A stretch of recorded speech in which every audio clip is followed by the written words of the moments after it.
இந்த நாளில் தேவனுடைய ஆலயத்தில் வந்து தேவனுடைய வார்த்தையை கேட்டுக்கொண்டிருக்கிற உங்கள் ஒவ்வொருவரையும், நேரலையில் இணைக்கப்பட்டிருக்கிற ஒவ்வொருவரையும் வானத்தையும் பூமியையும் படைத்த ஆண்டவராகிய இயேசுவின் நாமத்தில் அன்போடு நான் உங்களை வாழ்த்துகிறேன், வரவேற்கிறேன். அற்புத இயேசு ஊழியத்தின் சார்பாக உங்கள் அத்தனை பேருக்கும் வாழ்த்துதலை நான் பதிவு செய்து கொள்கிறேன்.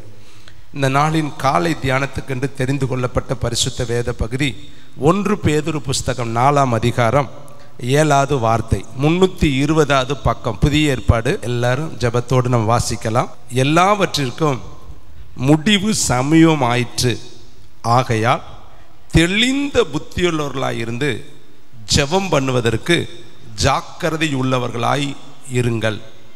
எல்லாவற்றிற்கும் மேலாக ஒருவரில் ஒருவர் ஊக்கமான அன்புள்ளவர்களாய் இருங்கள். அன்பு திரளான பாவங்களை மூடும்.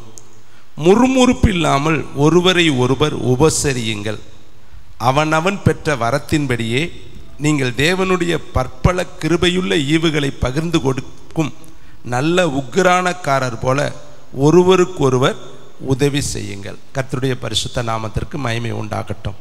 இந்த 7வது வார்த்தையை இந்த காலை தியானத்தில் நாம் தியானிக்க போகிறோம். ஆவியானவர் நமக்கு உதவி செய்வாராக. உங்களுடைய மனக்கண்கள் திறக்கப்படுவதாக, உங்கள் இருதயங்கள் செப்பனிடப்படுவதாக, தேவனுடைய வருகைக்கு உங்கள் இருதயம் ஆயத்தமாவதாக. இதில் பாருங்கள், 7வது வார்த்தையை பேதுரு என்கிற அப்போஸ்தலனாகிய பேதுரு எழுதுகிற வார்த்தை. யாருக்கு எழுதினார் என்பதை 1ஆம் அதிகாரம் 1ஆம் வசனத்தை நீங்கள் தயவுசெய்து பார்க்கணும். பேதுரு புஸ்தகம் 1ஆம் அதிகாரம் 1ஆம் வசனம்.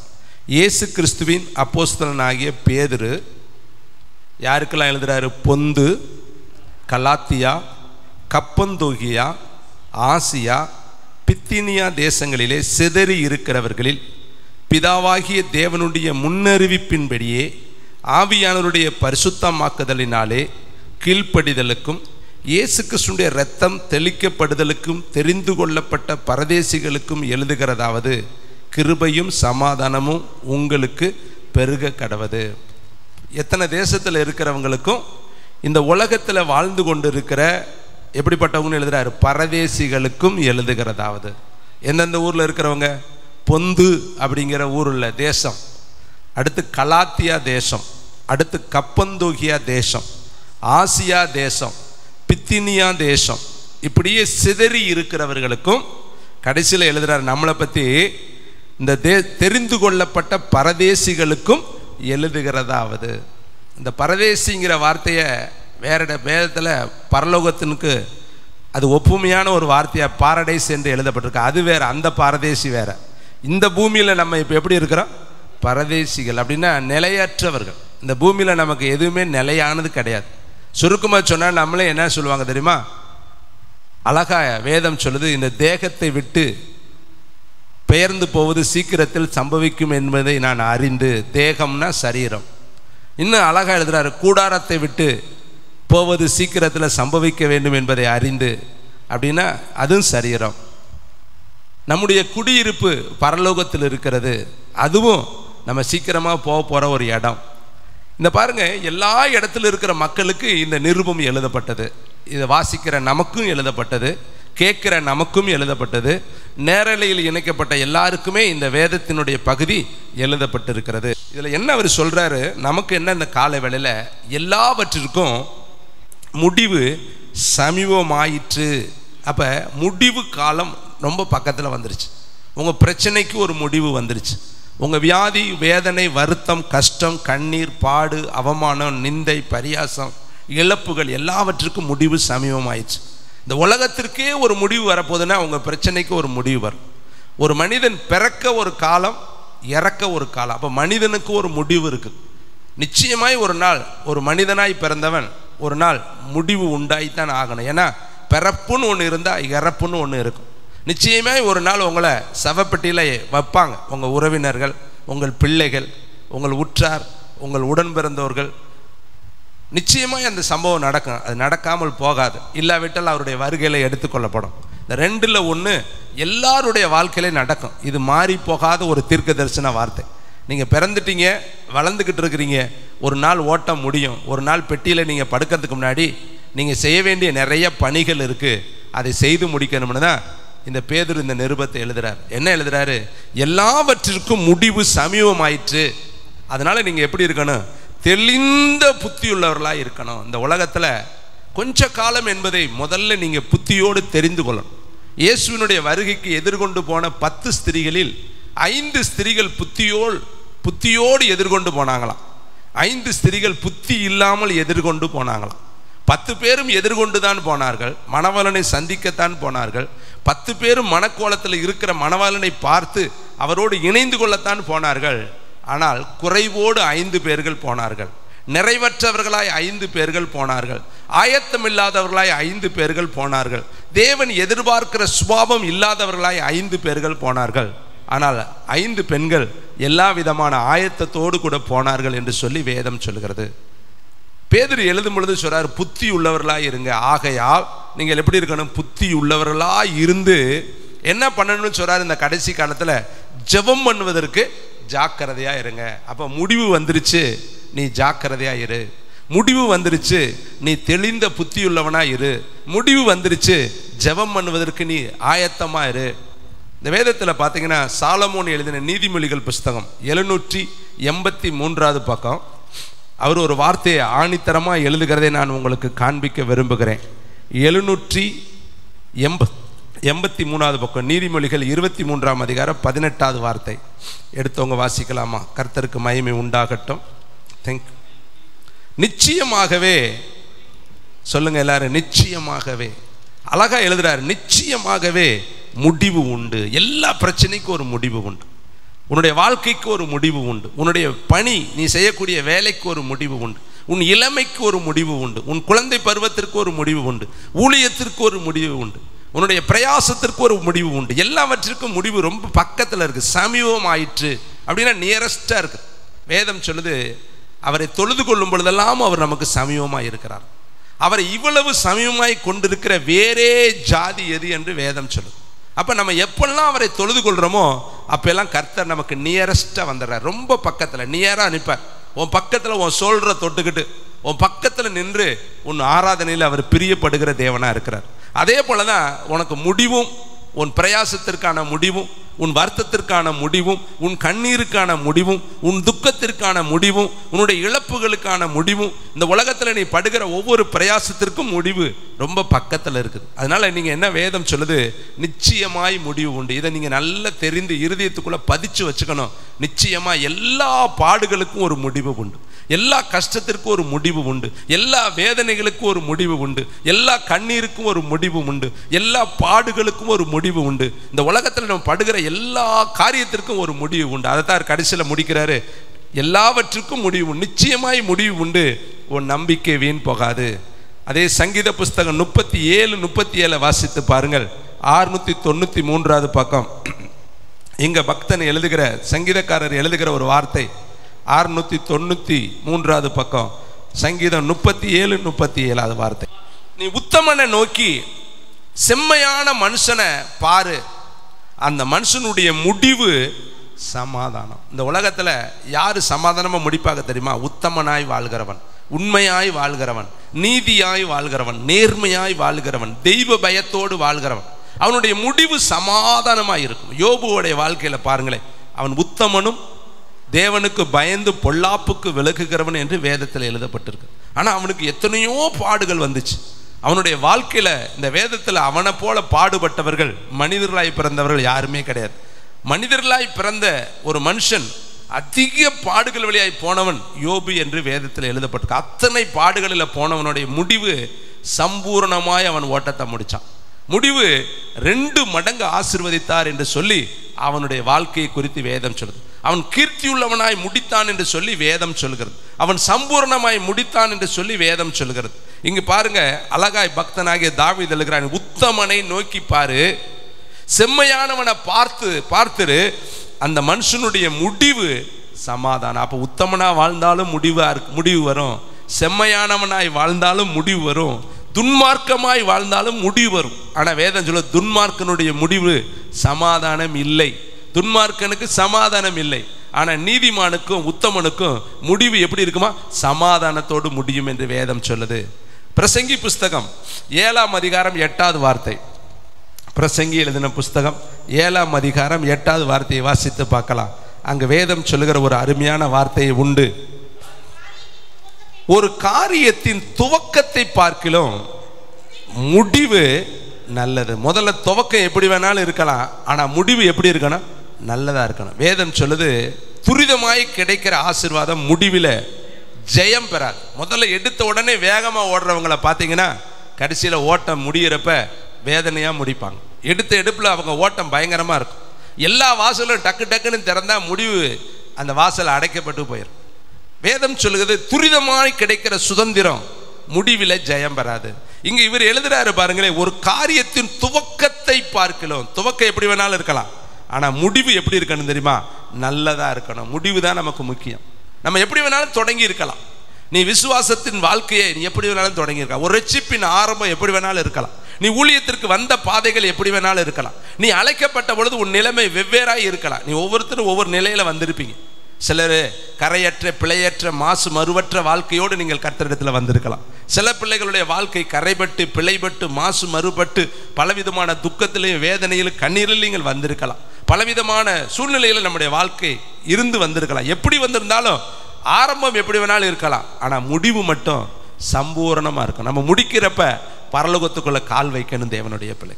முடிக்கிறப்ப நீதியின் சூரியனாகிய இயேசுவை நம்ம தரிசிக்கணும் தேவனுடைய பிள்ளைகள். முடிக்கிறப்ப தேவனுடைய வலது பக்கத்தில் போய் நம்ம நிற்கணும் தேவனுடைய பிள்ளைகள். முடிக்கிறப்ப பரலோகம் நம்மளை கைத்தட்டி வரவேற்கும்படி நம்முடைய ஓட்டத்தினுடைய முடிவு இருக்கணும். வேதம் சொல்லுது, முடிவு பரியந்தமும் நிலை நிற்பவனே ரட்சிக்கப்படுவான். நேற்று நான் ரட்சிக்கப்பட்டேன், முந்தானத்தை ரட்சிக்கப்பட்டேன், நான் அந்த வருஷம் அப்படி கிடையாது. ஒவ்வொரு நாளும் நீ ரட்சிக்கப்படணும். ஒவ்வொரு நாளும் நீ நிலை நிற்கணும். ஒவ்வொரு நாளும் நீ கர்த்தருடைய வருகைக்கு ஆயத்தமா இருக்கணும். ஒவ்வொரு நாளும் உன்னுடைய பார்வை, உன்னுடைய பேச்சு, உன்னுடைய நடத்தை, உன்னுடைய சிந்தை, உன்னுடைய ஓட்டம் எல்லா நாளும் கரை பிழை மாசு மறு இல்லாமல் ஆண்டவருடைய வருகைக்கு எதிர்கொண்டு இருக்கணும். அதனாலதான் அழகா சொல்றாரு, முடிவு பரியந்தம். மத்தேயு புஸ்தகம் 10ஆம் அதிகாரம் 22வது வசனத்தை வாசிக்கலாம். கேள்வியில கேட்டா மட்டும் அது நம்ம மனசுல பதியாது, படித்தால் தான் அது நம்முடைய இருதயத்தை தொடும். மத்தேயு புஸ்தகம் 10ஆம் அதிகாரம் 22வது வசனத்தை எல்லாரும் சேர்ந்து வாசிக்கலாமா? என் நாமத்தின் நிமித்தம் நீங்கள் எல்லாராலும், இது ஒரு ப்ராஃபஸி வேர்டு, எல்லாரும் உங்களை பகைப்பாங்க. காரணம் இல்லாமல் நீங்கள் பகைக்கப்படுவீங்க, காரணம் இல்லாமல் நீங்கள் நிந்திக்கப்படுவீங்க, காரணம் இல்லாமல் உங்களை குற்றப்படுத்துவாங்க. தேவையே இல்லாத பிரச்சனை உங்களை தேடி வரும். நீங்க ஏன் இப்படி எனக்கு வருதுன்னு நீங்க நினைப்பீங்க. வேதம் சொல்லுது, என் நாமத்தின் நிமித்தம் எல்லாராலும் நீங்கள் பகைக்கப்படுவீர்கள், என் நாமத்தின் நிமித்தம் நீங்கள் துன்பப்படுத்தப்படுவீர்கள், என் நாமத்தின் நிமித்தம் பொய்யாய் நீங்கள் குற்றம் சாட்டப்படுவீர்கள். இதெல்லாம் கர்த்தர் எழுதி வைத்திருக்கிறார். உலகம் உங்களை பகைத்தால் ஆச்சரியப்படாதிருங்கள். அது உங்களை பகைக்கிறதுக்கு முன்னாடியே என்னையும் பகைச்சு. உலகத்துல உங்களுக்கு ஒவ்வொருத்தரவும் உண்டு. நீங்க நினைக்கிறீங்க எங்களுக்கு பிரச்சனையா இருக்கு பிரதர், ஜெபம் பண்ண வந்ததுல இருந்தே எங்களுக்கு கஷ்டம், கவலை, கண்ணீர், பற்றாக்குறை, தரித்திரம், இதெல்லாம் வேதத்துல ஆண்டவர் சொல்லிட்டார். இப்படிப்பட்ட ஒவ்வொருத்தரவங்களை சகிக்க நாம் நியமிக்கப்பட்டிருக்கிறோம். இந்த உலகத்துல நமக்கு பாடுகள் உண்டு, உலகத்துல நமக்கு ஒவ்வொருத்தரும் உண்டு. ஏனென்றால் இந்த உலகம் நம்மளை பகைக்கிறது. உங்களை பகைக்கிறதுக்கு முன்னாடி இயேசுவையும் அது பகைத்தது. இயேசுவுக்கும் பலவிதமான பொய்யான குற்றச்சாட்டுகள் அவர் மேல கொண்டு வந்துச்சு. ஏன்னா இந்த உலகத்தின் அதிபதி பிசாஸ், அவனுடைய கையில் இந்த உலகம் கொடுக்கப்பட்டிருக்கு கொஞ்ச காலத்துக்கு. அவன் நம்ம இந்த உலகத்துல இருக்கிறதுனால நம்ம மேல அவன் பொய்யான குற்றச்சாட்டுகளை, குறைகளை, வேதனைகளை, கஷ்டங்களை அவன் கொண்டு வருகிறான். ஆனால் நிச்சயமாய் கர்த்தர் நமக்கு ஜெயம் கொடுக்கிற தேவனா இருக்கிறார். அவர் சொல்றாரு, சந்தோஷப்பட்டு களிகூறு, பரலோகத்துல உன் பலன் மிகுதியா இருக்கும். இங்க பாருங்க, வேதம் சொல்லுது, உலகம் உங்களை பகைத்தால் நீங்கள் என்ன செய்யக்கூடாது தெரியுமா? ஆச்சரியப்படக்கூடாது. 22ஆம் வசனம் வாசிங்க. என் நாமத்தின் நிமித்தம் நீங்கள் எல்லாராலும், எங்க அண்ணன் என்னை பகைக்கிறார், என் தம்பி என்னை பகைக்கிறார், எங்க கொழுந்தன் என்னை பகைக்கிறார், எங்க மதினியா என்னை பகைக்குது, எங்க எல்லாரும் என்னை பகைக்கிறாங்களே. எதுக்கு? ஜோபத்துக்கு வர்றதுனால, வேதத்தை படிக்கிறதுனால, ஆராதனைக்கு போறதுனால, இயேசு இயேசுன்னு சொல்றதுனால தான் உன்னை பகைக்கிறாங்க. அதனால நீ சந்தோஷப்படு. பொய்யாய் சொன்னாங்கன்னா சந்தோஷப்பட்டு களிகூறு, பரலோகத்துல உன் பலன் மிகுதியா இருக்கும். இங்க பாருங்க, வேதம் சொல்லுது, எல்லாரும் உங்களை பகைத்தாலும் நீங்க பகைக்கப்படுவீர்கள், முடிவு பரியந்தமோ நிலை நிற்பவனே ரட்சிக்கப்படும். முடிவு பரியந்தம், கடைசி நிமிஷம் வரை நீ நிலை நிற்கணும். நிலை நிற்கணும்னா உறுதியா இருக்கணும். அந்த பிரச்சனைகளை தாங்கி நிற்கணும். உன் மேல வசை சொல்கள் சொன்னாலும், உன் மேல உன்னை திட்டினாலும், உன் மேல பொய்யான குற்றச்சாட்டுகளை சொன்னாலும், உன்னை கஷ்டப்படுத்தினாலும், உன்னை வேதனைப்படுத்தினாலும், உன்னை அபாண்டமான தீர்ப்பு சொன்னாலும், அதன் நடுவிலும் உன் இருதயம் கர்த்தரை துதிக்கணும். அந்த நடுவிலும் நீ கர்த்தரை மகிமைப்படுத்தணும். அப்பதான் நீ முடிவு வரையந்த நிலை நிற்கிற தேவனுடைய பிள்ளை. அருமையான தம்பி தங்கச்சி, பாருங்கள், தானியேல் தீர்க்கதரிசி புஸ்தகம் 1049வது பக்கம், பழைய ஏற்பாடு பக்கத்தை எடுத்தீங்கன்னா ஈஸியாக எடுத்துடலாம். 1049வது பக்கம், தானியேல் தீர்க்கதரிசி புஸ்தகம் 12ஆம் அதிகாரம் 4வது வசனத்தை வாசிக்கலாம். கடைசி காலத்தில் நடக்கிற ஒரு சம்பவத்தை தானியேலுக்கு கர்த்தர் வெளிப்படுத்தி அழகாய் சொல்லுகிற ஒரு வார்த்தை உண்டு. 12ஆம் அதிகாரம் 4வது வசனம், தானியேல் ஆகிய நீயோவென்றால் முடிவு காலம் மட்டும் இந்த வார்த்தைகளை புதைபொருளாக வைத்து வைத்து. அப்ப முடிவு காலம் ஒன்று இருக்குன்னு சொல்லி தானியேலுக்கு கர்த்தர் சொல்றாரு, தானியேல் ஆகிய நீயோவென்றால் முடிவு காலம் மட்டும் இந்த வார்த்தைகளை புதைபொருளாக வைத்து வைத்து இந்த புஸ்தகத்தை முத்திரை போடு. அப்பொழுது அநேகர் இங்கும் அங்கும் ஓடி ஆராய்வார்கள், அறிவும் பெருகி போகும். இன்னைக்கு உலகத்தில் எத்தனையோ அறிவாளிகள் வந்துட்டாங்க. வானிலை ஆராய்ச்சியாளர்கள், கடலை ஆராய்ச்சி செய்யக்கூடியவர்கள், புவியியல் ஆராய்ச்சியாளர்கள், கணித மேதைகள், எல்லாம் நிறைய ஆராய்ச்சிகளை மனுஷன் இன்னைக்கு ஆராய்ச்சி செய்யாத துறையே கிடையாது. ஆனால் வேதத்தை ஆராய்ச்சி செய்ய நபர்கள் இன்னைக்கு இல்லைங்க. வேதத்தில் தாங்க பரலோகத்தினுடைய மகிமை இருக்கு. உலக சிருஷ்டிப்பின் வரலாறு இருக்கிறது. இந்த உலகத்தில் தான் வரும் காரியங்கள் எல்லாம் எழுதப்பட்டிருக்குது. ஒரு மனுஷன் இந்த உலகத்தில் எத்தனையோ புஸ்தகம் படிக்கிறாங்க. அவன் காலேஜ் படிக்கிறதுக்குள்ள அத்தனை புத்தகம் படிச்சிடறான். ஒரு பிஇ படிக்கிறதுக்கு அத்தனை புத்தகம், எம்இ படிக்கிறதுக்கு அத்தனை புத்தகம், பிஹெச்டி படிக்கிறதுக்கு அத்தனை புத்தகம். ஒரு பட்டம் வாங்குறதுக்கு அவன் எத்தனையோ புத்தகம் படிக்கிறான். ஆனால் அந்த பட்டம் பரலோகத்துக்கு கூட்டிகிட்டு போகாது. ஆனால் கர்த்தர் நமக்கு கொடுத்தது ஒரே ஒரு புத்தகம் தான். கைத்தட்டி கர்த்தருக்கு நன்றி சொல்லுங்கள். இந்த ஒரு புத்தகத்தை படிச்சோம்னா பரலோகத்துக்கு நம்ம போயிடலாங்க. நீங்கள் பிஇக்கு, எம்இக்கு, எம்டெக்கு, பிஹெச்டிக்கு படிக்கிற புத்தகம் உங்களை ஒரு நாளும் பரலோகத்துக்கு கூட்டி போகாது. ஆனால் இந்த நீங்கள் கையில் வச்சிருக்கிற வேதம் இருக்கு இல்லையா, இதை நீங்கள் படிச்சிங்கன்னா 66 புஸ்தகம் உங்களை பரலோகத்துக்கு அழகாக கூட்டிகிட்டு போகும். அப்போ நீங்கள் எதை படிக்கணும்? இந்த வேதத்தை தாங்க படிக்கணும். இந்த வேதம் தான் உங்களுக்கு பரலோகத்துக்கு ஏறி போகிற படிக்கட்டுகள். இந்த வேதம் தான் உங்களை சமாதானத்தில் நடத்தக்கூடிய அருமையான ஆலோசனை புஸ்தகம். உங்கள் குடும்பத்தை எப்படி கட்ட வேணும்னு இந்த வேதம் உங்களுக்கு நல்ல அழகாய் சொல்லித்தரும் தேவனுடைய பிள்ளைகளே. பாருங்க, வேதம் சொல்லுது, நீயோ கடைசி காலம் மட்டும் இதை வை, முடிவு காலம் வரப்போகுதுன்னு தானியேலுக்கே கர்த்தர் சொன்னார். தானியேல் காலத்திலே முடிவை பற்றி கர்த்தர் பேசுகிறார். இன்னும் பாருங்களே, 1 கொரிந்தியர் 10ஆம் அதிகாரம் தயவுசெய்து எல்லாரும் எடுத்துக்கொள்வோம். 236வது பக்கம் 11வது வசனத்தை நான் வாசிக்கிறேன். இவைகள் எல்லாம் திருஷ்டாந்தரங்களாக அவர்களுக்கு சம்பவித்தது, உலகத்தின் முடிவு காலத்தில் உள்ள நமக்கு எச்சரிப்பு உண்டாகும்படி எழுதப்பட்டும் இருக்கிறது. நல்லா கவனிக்கணும்.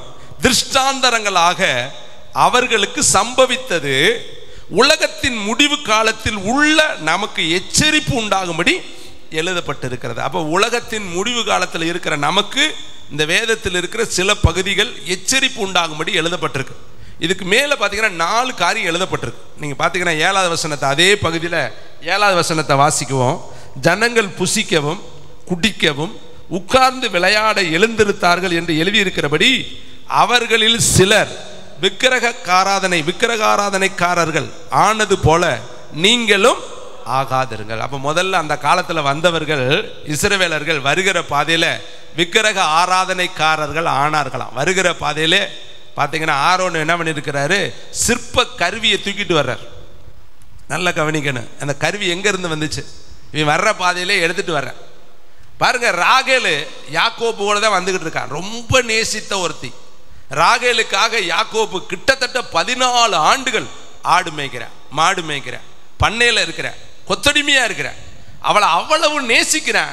ஆனால் அந்த மனுஷியாகிய ராகேலோ யாக்கோபுக்கு தெரியாமே ஒரு சொரூபத்தை தன்னுடைய பிரயாணத்தில் கொண்டு வந்துக்கிட்டே இருக்கிறான். ஆனால் யாக்கோபு யதார்த்தமானவாதி. அவன் சொல்கிறான், யார் இடத்துல இருக்கிறாங்களோ அவங்க மரணத்துக்கு பார்த்துடுங்கிறான். ஆனால் அவனுக்கு தெரியாது தன்னுடைய நேச மனைவி கையில் அந்த விக்கிரகம் இருக்குன்னு அவனுக்கு தெரியாது. அப்போ யாக்கோப்புடைய பிரயாணத்தில் மறைவாய் ஒரு விக்கிரகம் கூட வந்துக்கிட்டே இருக்குது பாருங்க. இங்கே பாருங்க, இஸ்ரவேல் மக்கள் வழிநடத்தி வந்துக்கிட்டு இருக்கிறாங்க. அந்த சுரூபத்தை கருப்பிடிக்கிற கருவியை ஆரோன் கையில் எடுத்துகிட்டு வரேன், எவனோ ஒருத்தையும் கொண்டுட்டு வரேன். இப்போ மோசே மேலே போயிட்டு வரங்காட்டியும் அந்த என்ன பண்ணிட்டாங்க, தங்கத்தை வச்சு தேவன் கொடுத்த அந்த ஆசீர்வாதங்கள், எகிப்தியரை கொள்ளையாட அவர் கொடுத்தார்லே அந்த கொள்ளை பொருள்களை வச்சு ஒரு கன்றுக்குட்டியை உருவாக்கிட்டாங்க.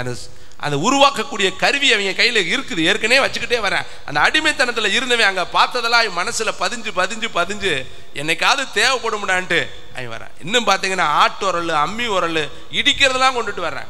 இதெல்லாம் எதுக்கு அவனுக்கு தேவை? எடுக்கிறப்ப பிரயாணம் பண்றப்ப எல்லாம் தூக்கி வைக்கிறாம, மண்ணாவை எடுத்து குத்துறாங்க, குத்தி அதை இடிச்சு பார்க்குறேன். மண்ணாவே தேனிட்ட பண்ணிடுறான், அதை எடுத்து இடிச்சு அதை கந்தரகோலம் பண்ணி இவங்க பாருங்க. நினைச்சு தியானிச்சோம்னா இதெல்லாமா எடுத்துட்டு வரணும். விடுதலையான புறப்பட வேண்டியதானே. அப்ப பாருங்க, வருகிற பாதையிலேயே அந்த பழைய எகிப்தினுடைய சுபாவம் வந்துகிட்டே இருக்குது. இப்ப வருகிற வழியில சிலர் விக்கிரக ஆராதனைக்காரர்கள் மாறினாரலாம். அடுத்த வசனம் பாருங்க, 8வது வசனம். அவர்களில் சிலர் வேசித்தனம் வந்துகிட்டு இருக்கும் பொழுதே என்ன நடந்துகிட்டு இருக்குது? வேசித்தனம் உள்ள நடக்குது. இதெல்லாம் எங்க கத்துக்கிட்டாங்க? எகிப்துல கத்துக்கொண்டது. அவங்களுடைய வாழ்க்கையில் அது எங்கேயோ ஒரு மூலையில இருக்குது. இவர்களும் அவர்களுக்குள்ளதான் வர்றவங்க எல்லாம் இஸ்ரவேலர்கள், அவர்களுக்குள்ளேயே இந்த வேசித்தன ஆவி உள்ள ஊடுருவது. அடுத்து பாருங்களேன், 9வது வசனம். அவர்களில் சிலர் கிறிஸ்துவை பிதாவை பரீட்சை பார்த்து, இயேசுவை பரீட்சை பார்த்து, ஆவியானவரை பரீட்சை பார்த்து. இன்னைக்கு நம்முடைய வாழ்க்கையிலையும் இந்த சுபாவம் இருக்கும். பரீட்சை பார்க்கறது. கொடுத்தாருன்னா ஜெபம் பண்ணுவேன், தந்தாருன்னா ஜெபம் பண்ணுவேன், தந்தாருன்னா ஆலயத்துக்கு போவேன். இந்த வாரம் இந்த பிரசங்கம் பண்ணினாருன்னா இது உண்மையான ஊழியம், இந்த வாரம் பிரசங்கம் பண்ணாரு, இந்த பிரசங்கமா இருந்தா நான் ஏத்துக்குவேன். இப்படி நம்மள அவரை பரீட்சை பார்ப்பது. அவர் மேல சில காரியங்களை, என் பிள்ளை இத்தனை மார்க் எடுத்துச்சுன்னா நான் தொடர்ந்து ஆலயத்துக்கு போவேன், நான் இந்த இதை செய்வேன். இப்படி கர்த்தரை பரீட்சை பாராது இருப்பாயாக. அவர் உனக்கு ஜீவன் தந்திருக்கிறார். நீ வைக்கக்கூடிய டெஸ்ட்ல அவர் நிக்கணும்னு அவசியம் கிடையாது. நீ அவரை டெஸ்ட் பண்ற அளவுக்கு நீ யாரு கிடையாது, ஒரு மனுஷன் கிடையாது, இது கிடையாது. அவர் உன்னதமான தேவன். அந்த கிதியோன் சொன்ன, நான் தோலை இப்படி போடவா இப்படி போடவா, அந்த ஆவி நமக்குள்ள வரக்கூடாது. தேவனுடைய பிள்ளைகள் நம்ம அவரை உண்மையான இருதயத்தோடு தொழுது கொள்ளணும். அவர் நமக்கு எவ்வளவு காரியத்தை செஞ்சிருக்கிறார். நீ பரீட்சை பார்க்கிற அளவுக்கு கிறிஸ்துவை பரீட்சை பார்த்தார்களா, முறுமுறுத்தார்களா. அடுத்த வார்த்தையை பாருங்க, 10வது. அவர்களில் சிலர் முறுமுறுத்து சங்காரக்காரர்களாலே அழிக்கப்பட்டார், அதுபோல நீங்களும் முறுமுறுக்காதிருங்கள். இதெல்லாம் திருஷ்டாந்தரங்களாக எழுதி வச்சிருக்கிறது. இது ஏன் கொரிந்து சபைக்கு பவுல் எழுதணும்? உங்களில் சிலர் விக்கிரகாராதனைக்காரர் ஆகக்கூடாது. விக்கிரக ஆராதனை என்பது உருவ வழிபாடு மட்டுமல்ல, பொருள் வழிபாடு. இன்னைக்கு அநேகருக்கு பொருள் விக்கிரக ஆராதனை, அநேகருக்கு மனுஷன் விக்கிரக ஆராதனை, அநேகருக்கு படிப்பு விக்கிரக ஆராதனை, அநேகருக்கு தன்னுடைய பெலன் விக்கிரக ஆராதனை. தன்னையே நம்புவாங்க. மனுஷனை தன் புயபலமாக்கி கொண்டு, மாம்சமானதை தன் புயபலமாக்கி கொண்டு. அநேகருக்கு நம்பிக்கை அப்பா மேல, அநேகருக்கு நம்பிக்கை மச்சான் மேல, அநேகருக்கு நம்பிக்கை நண்பர்கள் மேல. இது ஒரு விக்கிரக ஆராதனை. தேவன் மேல பற்றுதலா இருப்பதை விட்டுட்டு மனுஷனை பற்றி கொள்வது, மனுஷனுடைய பலத்தை பற்றி கொள்வது, இது ஒரு வகையான ஆராதனை. நம்முடைய வாழ்க்கையில கர்த்தர் தான் நம்முடைய நம்பிக்கை, கர்த்தர் தான் நம்முடைய கோட்டை, கர்த்தர் தான் நம்முடைய அரண், கர்த்தர் தான் நம்முடைய பலன். பிள்ளைகளை நம்பாதீங்க. பிள்ளைகள் ஒரு நாளைக்கு அவர்கள் சாதாரணமானவர்களாக போயிடுவாங்க. அவர்கள் உங்களை தூக்கி எரிஞ்சிருவாங்க. இன்னைக்கு அநேகருக்கு நம்பிக்கை யார் மேல? பிள்ளைகள் மேல. என் பிள்ளை என்னை பார்த்துக்கும், என்னுடைய மகள் என்னை பார்த்துக்குவாங்க, என்னுடைய உறவுகள் என்னை பார்த்துக்கும், அல்லது நம்ம வச்சிருக்கிற பணம் நம்மளை பார்த்துக்கும். ஆனா வேதம் சொல்லுது, நாசியில சுவாசம் உள்ள மனுஷனை நம்புவது விட்டுவிடு, எண்ணப்படுவதற்கு அவன் எம்மாத்திரம். ஒரு நாள் மனுஷனுடைய பலத்துல நம்ம பலன் கொள்ளக்கூடாது. எகிப்தின் குதிரைகள் மேல நம்ம பலன் கொள்ளக்கூடாது. நம்முடைய நம்பிக்கை கர்த்தராகிய இயேசுவின் மேலதான் இருக்கும். கர்த்தரையே தன் நம்பிக்கையாய் கொண்டிருக்கிற மனுஷன் பாக்கியவான் என்று கர்த்தருடைய வார்த்தை எழுது. கர்த்தரையே தான் நம்முடைய நம்பிக்கை. இதைத்தான் தாவீது சொல்றாரு, நீரே என் அடைக்கலம், நீரே என் கோட்டை, நீரே என் பலன், நீரே என் துருகம், நீரே என் கேடகம், நீரே என் மதில். வேற ஒன்றும் அவர் சொல்லல, நீர்தான் எனக்கு எல்லாமே. ஒரு நாள் நான் மற்றவர்களை சார்ந்து இருக்க மாட்டேனார். அப்ப இங்க வேதம் சொல்லுது பாருங்க, 4 காரியங்கள் இஸ்ரவேல் பாதைகளில் இஸ்ரவேலுடைய பிரயாணத்தில் இருந்துச்சு. ஒன்னு விக்கிரக ஆராதனை, 2வது நீங்க பாத்தீங்கன்னா வேசித்தனம். வருகிற பாதையிலே பாவமான காரியங்கள். நம்முடைய வாழ்க்கையிலையும் இன்றைக்கு இப்படிப்பட்ட காரியங்கள் வரக்கூடாது. தேவனுடைய பிள்ளைகளே, விக்கிரக ஆராதனை வரக்கூடாது, வேசித்தன ஆவிகள் வரக்கூடாது, பரீட்சை பார்க்கிற ஆவிகள் வரக்கூடாது. அடுத்து பார்த்தீங்கன்னா முறுமுறுத்தல். இது இன்னைக்கு எல்லாருடைய வாழ்க்கையில இருக்குதுங்க. இன்னும் ஆண்டவர் பதில் தர மாட்டேங்கிறாரு, இன்னும் கொடுக்க மாட்டேங்கிறாரு, இன்னும் கொடுக்க மாட்டேங்கிறாரு, லேட் ஆகிக்கிட்டு இருக்குதே. அவசரப்படாதீங்க. வேதம் சொல்லுது, அவர் நீடிய பொறுமை உள்ளவர். எப்பயுமே கர்த்தர் பொறுமையா இருந்தா எதையுமே செய்வார். அவசரப்பட மாட்டார், துரிதமாய் அவர் செயல்பட மாட்டார், மெதுவா கிராஜுவலா செய்வார். எல்லாவற்றிற்கும் முடிவுங்க. தூக்குமரம் செய்யற வரையும் பேசாம தாங்க இருந்தார். தூக்குமரம் செஞ்சுட்டு ரெக்கமெண்டேஷனுக்கு போறேன், இன்னைக்கு போய் தூக்கிடலான்ட்டு அங்க போனா கர்த்தர் முடிவை மாத்திட்டார். கைத்தட்டி கர்த்தருக்கு. அவசரப்படக்கூடாது. தேவனுடைய நடத்துதல் ஆச்சரியமானது, பிரமிக்க கூடியது. எதிர்பாராத காரியங்களை கர்த்தர் செய்து முடிக்க அவர் வல்லமையுள்ளவராக இருக்கிறார். அதனால உன்னுடைய வாழ்க்கையிலையும் அவர் நீடிய பொறுமையுள்ளவராக இருந்து முடிவில் சமாதானமான காரியத்தை உன்னுடைய வாழ்க்கையில செய்வார். நிச்சயமாய் உனக்கு ஒரு முடிவு உண்டு. உன் வேதனைக்கு ஒரு முடிவு உண்டு, உன் கண்ணீருக்கு ஒரு முடிவு உண்டு, உன்னுடைய தனிமையின் வாழ்க்கைக்கு ஒரு முடிவு உண்டு, உன்னுடைய பிரயாசத்திற்கு ஒரு முடிவு உண்டு. எல்லாவற்றுக்கும் முடிவு உண்டு தேவனுடைய பிள்ளைகளே. இன்னும் சில காரியங்களை உங்களுக்கு நான் சொல்ல விரும்புகிறேன். 4வது சபைக்கு கர்த்தர் வெளிப்படுத்தல் புஸ்தகம் 2ஆம் அதிகாரம் 26வது வசனத்தை நான் வாசிக்கலாம். வெளிப்படுத்தல் புஸ்தகம் 2ஆம் அதிகாரம் 26வது வார்த்தை. ஜெயங்கொண்டு முடிவு பரியந்தமும் என் கிரியைகளை கை கொள்கிறவன் எவனோ அவனுக்கு நான் என் பிதாவினிடத்தில் அதிகாரம் பெற்றது போல ஜாதிகளின் மேல் அதிகாரம் கொடுப்பேன். நல்லா கவனிக்கணும். ஜெயங்கொண்டு முடிவு பரியந்தமும் என் கிரியைகளை கை கொள்கிறவன் எவனோ அவனுக்கு. அப்ப நீ கிரியைகளை எவ்வளவு நாள் வரை செய்யணும்? எவ்வளவு நாளைக்கு நீ ஜெபம் பண்ணணும்? முடிவு பரியந்தமும் ஜெபம் பண்ணணும். எவ்வளவு நாளைக்கு ஊழியம் செய்யணும்? முடிவு பரியந்தமும் ஊழியம் செய்யணும். எவ்வளவு நாளைக்கு நற்கிரியை செய்யணும்? முடிவு பரியந்தமும் செய்யணும். ஒரு நாளைக்கு ஊழியம் செஞ்சுட்டா பரலோகம் எழுதப்படல. முடிவு கால பரியந்தம் தொடர்ச்சியா நம்ம செஞ்சுக்கிட்டே இருக்கணும். தான தர்மங்களை முடிவு பரியந்தமும் பண்ணணும். நம்பிக்கை விசுவாசத்தை முடிவு பரியந்தமும் நம்ம வைத்திருக்கணும். அதனாலதான் இங்க சொல்றாரு அந்த சபைக்கு, 4வது சபைக்கு, ஜெயங்கொண்டு முடிவு பரியந்தமும் என் கிரியைகளை கை கொள்கிறவன் எவனோ அவனுக்கு நான் என் பிதாவினிடத்தில் அதிகாரம் பெற்றது போல ஜாதிகளின் மேல் அதிகாரம் கொடுப்பேன். அப்ப முடிவு பரியந்தமும் நீ கிரியைகளை கை கொண்டால், கிரியைகளை செய்தால், பிரயாசப்பட்டால் உனக்கு நிச்சயமாய் கர்த்தர் ஜாதிகளின் மேல் என்ன கொடுப்பாரு? அதிகாரத்தை கொடுப்பாரு. சரி, நான் 2 வசனங்களை உங்கள் மத்தியில் வைத்து நான் முடிக்க விரும்புகிறேன். மத்தேயு புஸ்தகம் 24ஆம் அதிகாரத்துக்கு எல்லாரும் கடந்து வருவோம். 3வது வார்த்தையை வாசிக்கலாம். பின்பு அவர் ஒலிவ மலையின் மேல் உட்கார்ந்திருக்கையில் சீசர்கள் அவரிடத்தில் தனித்து வந்து, இவைகள் எப்பொழுது சம்பவிக்கும்? உம்முடைய வருகைக்கும் உலகத்தின் முடிவுக்கும் அடையாளம் என்ன? எங்களுக்கு சொல்ல வேண்டும் என்றார்கள். இயேசு அவர்களுக்கு பிரதியுத்தாரமாக, இப்ப சீசர்களுக்கு தெரிஞ்சிருச்சு உலகத்திற்கு ஒரு முடிவு உண்டு. அவங்க கேட்குறாங்க பாருங்க நல்ல தெளிவா, உம்முடைய வருகைக்கு அடையாளம் என்ன? உலகத்தின் முடிவுக்கு அடையாளம் என்ன? உம்முடைய வருகைக்கும் உலகத்தின் முடிவிற்கும் அடையாளம் என்ன? 2 கேள்வி கேட்குறாங்க. எப்போ முடிவு வரும்? எப்படி அடையாளம் என்ன? உம்முடைய வருகைக்கான அடையாளத்தை எங்களுக்கு சொல்லுங்க. எப்போ முடிவு வரும்னு கொஞ்சம் நீங்க சொல்லிட்டீங்கன்னா நாங்கள் அதுக்கு தகுந்த மாதிரி ஆயத்தமாய்க்கோம்னு சீசர்கள் கேட்குறாங்க. அதுக்கு ஏசப்பா சொல்ற சில பதில்களை அவர் சொல்றார். 5ஆம் வசனத்தை வாசிங்க. ஏனெனில் அநேகர் வந்து என் நாமத்தை தரித்து கொண்டு நானே கிறிஸ்து என்று சொல்லி அநேகரை, இன்னைக்கு இந்த காரியம் எல்லாம் உலகத்தில் நடக்குது. வஞ்சக ஆவி என்னன்னு சொல்லுவாங்க? நான் தான் கிறிஸ்தும்பாங்க, நாங்க தான் படைச்சவங்க, நாங்க தான் எல்லாமே. இன்னைக்கு உலகத்தில் இது நிறைய இருக்கு. வஞ்சிக்கிற தன்மை நிறைய இருக்கு. எவ்வளவு எழுகுவா ஏவால பிசாசு வஞ்சித்து விட்டான் பார். ஒரே வார்த்தையில தேவன் சொன்னது உண்டோ, தேவன் சொன்னது உண்டான்னு இவளை வாயை புடுங்கி வார்த்தையை கேட்டு நீங்க சாப்பிட்ற நாளில் உன் கண்ணு திறக்கப்பட்டு தேவர்களை போல நீ மாறிடுவ என்று சொல்லி இலகுவா வஞ்சித்துட்டான். எவ்வளவு ஈஸியா ஏமாந்து போயிட்டா பாரு. அப்ப பிசாசானன் வஞ்சிக்கிறவன்.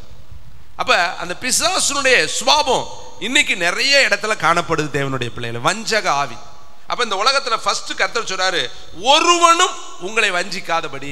அப்ப வஞ்சிக்கக்கூடிய நபர்களுக்கு நம்மளை விலக்கி கர்த்தர் காத்து கொள்ளும்படி நம்ம ரொம்ப கவனமா இருக்கும். பாருங்க, சிம்சோனை ஒருத்தி வஞ்சித்தா பாருங்க.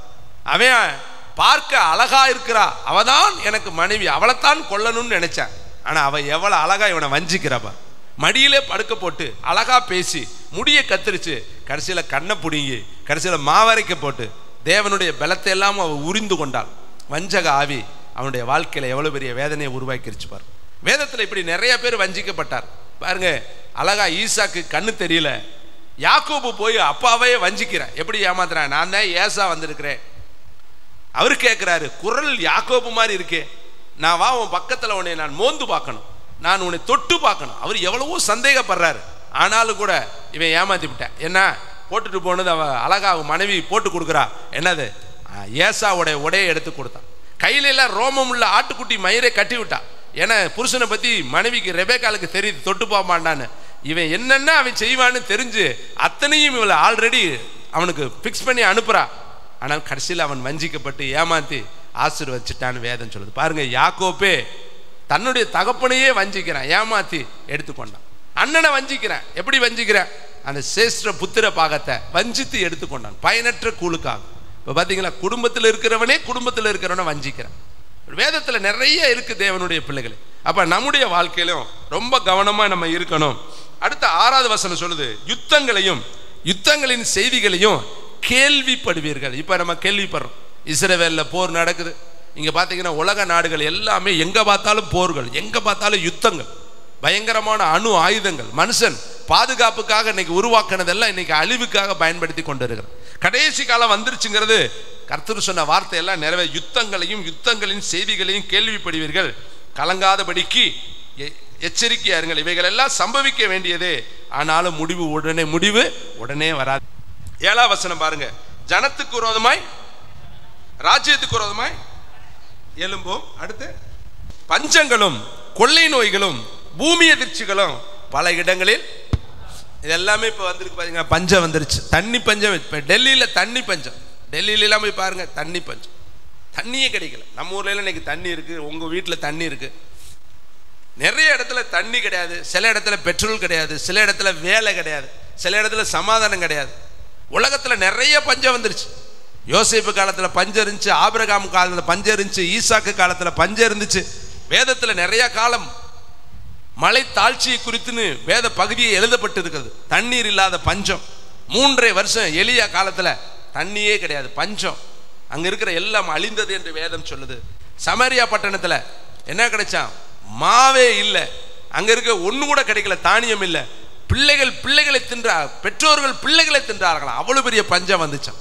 அதே போல கடைசி காலத்துல என்ன வரும்னு வேதம் சொல்லுது, பஞ்சம் வரும், ஜனத்துக்கு விரோதமாய் ஜனம் எழும்பும், ராஜ்யத்துக்கு விரோதமாய் ராஜ்யம் எழும்பும், பஞ்சங்கள் வரும், கொள்ளை நோய்கள். நம்ம கொஞ்ச நாளைக்கு முன்னாடி வந்துச்சு இல்லையா, பயங்கரமான ஒரு கொள்ளை நோய். யாரு யாரோட பேச முடிஞ்சா, யார் வீட்டுக்காவது போக முடிஞ்சா, ஒரு டிஸ்ட்ரிக்டை விட்டு ஒரு டிஸ்ட்ரிக்டுக்குள்ள நம்மளால போக முடியல, ஒரு கிராமத்தை விட்டு ஒரு கிராமத்துக்குள்ள நம்மளால போக முடியல. பயங்கரமான இந்த கொரோனாங்கிற கொள்ளை நோய் இந்த உலகத்துல வந்து எவ்வளவு பெரிய காரியங்களே இந்த கொள்ளை நோய்கள் எல்லாம் வந்துச்சு. இதுக்கு அப்படியே சொல்லிட்டு வர்றாரு. இன்னைக்கு பூமி எதிர்ச்சி நிறைய இடத்துல எர்த்குயிக் வந்துகிட்டே இருக்கு. நிறைய நீங்க பேப்பர்ல பார்க்கலாம்.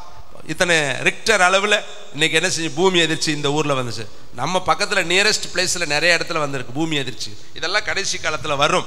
இப்படியே சொல்லிக்கிட்டு கடைசியில பாருங்களே 10வது வசனம், அப்பொழுது அநேகர் இடர்கள் அடைந்து ஒருவரை ஒருவர் காட்டி கொடுத்து ஒருவரை ஒருவர் பகைப்பார்கள். 13, முடிவு வரியந்த நிலை நிற்பவனே ரட்சிக்கப்படுவான். ராஜ்யத்தினுடைய இந்த சுவிசேஷம் பூலோகம் எங்கும் உள்ள சகல ஜாதிகளுக்கும் சாட்சியாக பிரசங்கிக்கப்படும். அப்பொழுது முடிவு வரும். கடைசியில சொல்றாரு, முடிவு வரியந்தும் நிக்கணும். இந்த சுவிசேஷம் பூலோகத்தில் உள்ள எல்லா மக்களுக்கும் அறிவிக்கப்படும் பொழுது என்னுடைய வருகை வந்துடும், முடிவு வந்துடும், உலகத்திற்கு அழிவு வந்துடும், உலகத்திற்கு ஒரு முடிவை அந்த நாளில் வரும். அதனாலதான் இன்னைக்கு சுவிசேஷம் அறிவிக்கப்படுது. எல்லா பக்கமும் பாருங்க, நம்ம போகிறோமோ இல்லையோ, ஆனா இன்னைக்கு ஆண்டவர் என்ன பண்றாரு, பல இடங்களில் ஊழியக்காரங்களை அனுப்புறாரு. உலகத்தின் எல்லா முனைகளிலும் போய்கிட்டு இருக்காங்க. நாமும் கூட கடந்த வாரத்தில் மாதங்களில் அநேக கிராமங்களுக்குள்ள போக தேவன் கிருபை பாராட்டினார். நீங்களும் போகணும். இருக்கிற இடத்துல யாருக்காவது சுவிசேஷத்தை அறிவிக்கணும். உங்க வாயில தேவனுடைய வார்த்தை புறப்பட்டு தெரியாத ஜனங்களை நோக்கி அது போகணும். தேவனுடைய பிள்ளைகள், கடைசி மனுஷனுக்கு சுவிசேஷம் சொல்லப்படும் பொழுது இயேசுவுடைய வருகை இந்த உலகத்துல பகிரங்கமா இருக்கும். உலகத்திற்கு ஒரு முடிவு உண்டாகும். கடைசியில மத்தேயு புஸ்தகம் 25ஆம் அதிகாரம் 32வது வார்த்தை வாசிங்க. சகல ஜனங்களும், இந்த உலகத்தில் இருக்கிற 7 கண்டத்துல இருக்கிறாங்க, தீவுல இருக்கிறவங்க, தீபகற்பத்தில் இருக்கிறவங்க, குக்கிராமத்தில் இருக்கிறவங்க, மலை தேசத்தில் இருக்கிறவங்க, உலகத்தில் இருக்கிற சகல ஜனங்களும் அவருக்கு முன்பாக சேர்க்கப்படுவார்கள்.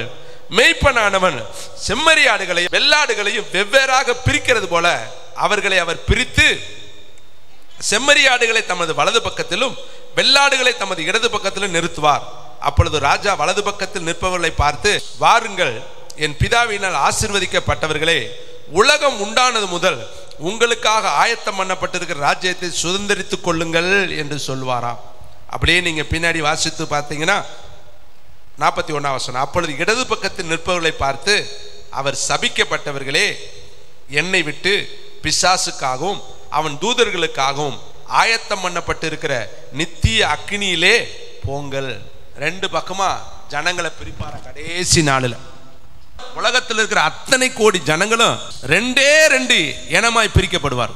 இன்னைக்கு பார்த்தா உலகத்துல பல கோடி இனம் வச்சிருக்கிறோம். மொழி 1000, இனம் 1000, குலம் 1000, கோத்திரம் 1000, நிறம் 1000, வகை 1000 பிரித்து வச்சிருக்கிறோம். ஆனால் வேதம் 2 வகையாக தான் பிரிக்குமா. ஒன்று வெள்ளாடுகளாகவும் செம்மறி ஆடுகளாகவும் பிரிக்குமா. வலது பக்கத்திலையும் இடது பக்கத்திலையும் பிரிப்பார். எல்லாரும் வலது பக்கம், எல்லா ஜனமும் வலது பக்கத்தில் வந்து பாதி நிற்கும், பாதி இடது பக்கத்தில் நிற்கும். இடது பக்கத்தில் இருக்கவங்களை பார்த்து சொல்லுவாரா சபிக்கப்பட்டவர்கள்னு சொல்லுவாராம். வலது பக்கத்தில் இருக்கிறவங்க பார்த்து ஆசீர்வதிக்கப்பட்டவங்களேன்னு சொல்லுவாங்க. இன்னைக்கு நம்ம எந்த இடத்துல நிற்க போறோங்கிறத நீங்களும் நானும் முடிவெடுத்து கொள்ளணும். தேவனுடைய பிள்ளைகள், உங்கள் கையில் தான் அதோடைய தீர்மானம் இருக்கிறது.